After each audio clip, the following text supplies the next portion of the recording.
I don't know if he did it in a serious way because he wanted to know, or he wanted to make sure I know what I'm talking about, or I'm not coming from Panama or from a different purpose. So I looked at him and I said, sir, the secret of marriage is when you learn, when you practice how to cater to needs you can never relate to, you are in the safe road of successful marriage. He said, could you please repeat it? I said, sure.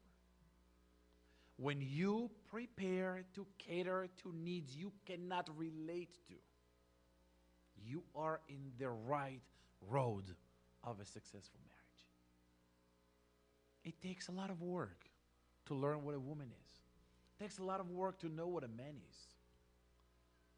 It takes a lot of talent and knowledge to learn that you cannot relate to her needs. You don't understand her needs. She does not understand your needs as a man. But the key is not to understand the needs, rather to be aware of the needs and be prepared to cater to it.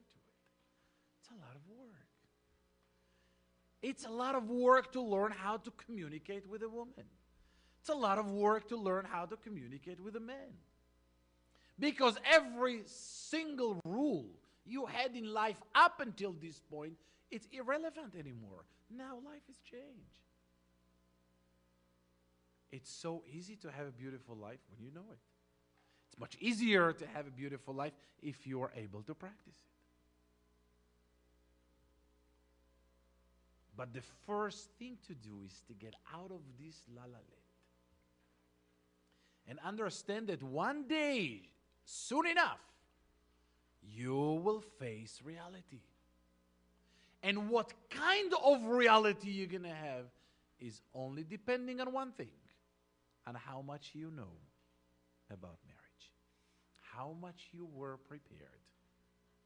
And I want to say something that I feel it's important. I don't want to make anyone who already married and was not prepared prior to it to give up in life.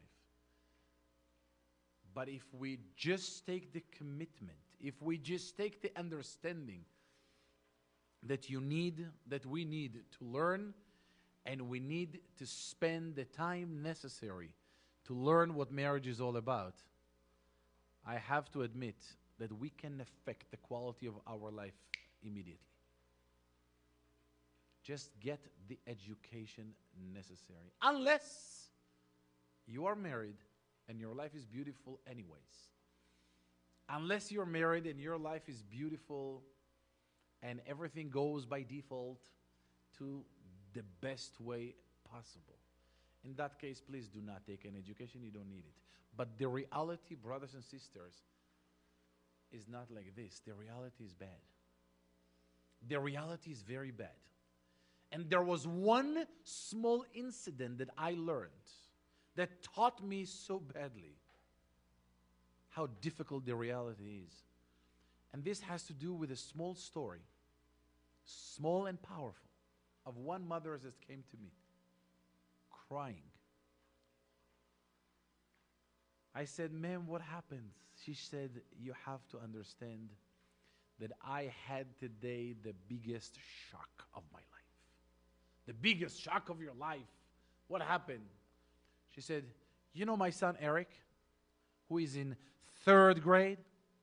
What is 3rd grade? 8 years old? My son came to me today and say, Mom, you are a liar. I am a liar?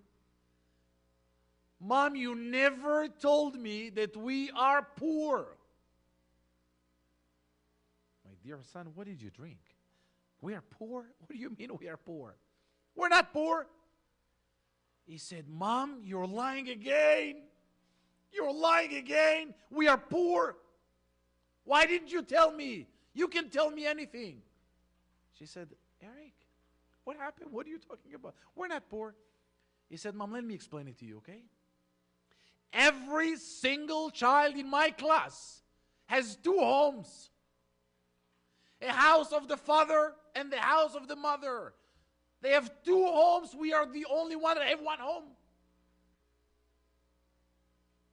I didn't know how to hold myself. Everybody has two homes.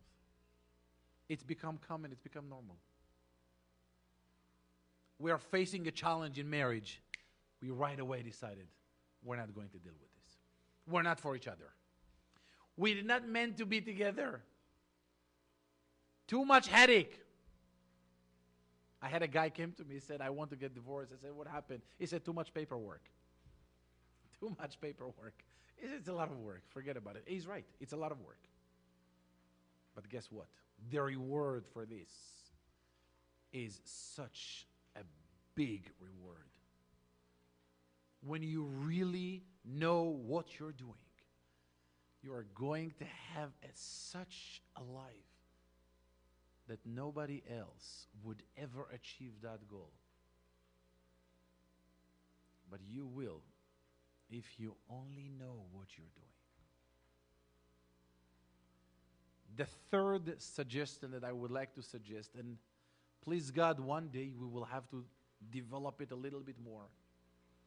The third suggestion, the third key point that I believe is so crucial, has to do with the concept that's called the difference, the distinction between goals and means. Tools and targets. To introduce this very important point, I can share with you an amazing, amazing line that I heard from someone, and I think it applies to so many people. I was sitting with a guy on one of the sessions to try to coach him, to try to help him to rebuild his family. And the discussion was communication. We spoke about the power of communications, the skill of communications, the incredible benefit that you can get in life if you know how to communicate, where to communicate, when to communicate, to whom to communicate, and etc. So we were talking about the concept of communication, and he said, listen, I understand that in order to have a beautiful life, in order to have a good marriage, I have to learn how to listen more. I have to be more patient. I know that in order to have a normal marriage, I have to learn how to apologize even if I didn't make the mistake. I have to learn that when I walk home, I have to forget anything that happened to me during the day and be fresh and new to my wife. I understand that.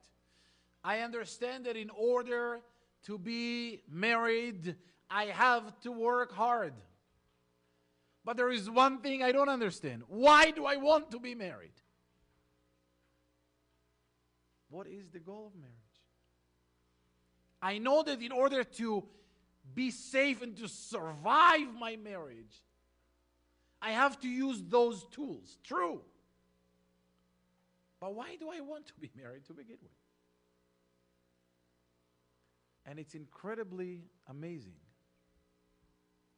that when you go out today to the education world of marriage, you will find many, many techniques and many tools that teach people how to survive the marriage. The power of communication, the power of love, the power of romance, the power of refreshments, the powers of so many elements into our marriage. But there's one thing we don't tell people. Why is it that I need to be married to begin with? What's the goal of marriage? What's the goal of entering into this cage? It's golden cage. You can call it golden for the rest of your life, but it's still a cage. What is the purpose of it? Why do I need to share my life with someone? Why do I need to report to my wife every single moment where I've been, who did I talk to, what did I talk about, and what did my mom really told me about me? Why do I need all of this? Everything is changed when I get married. What is the point of marriage?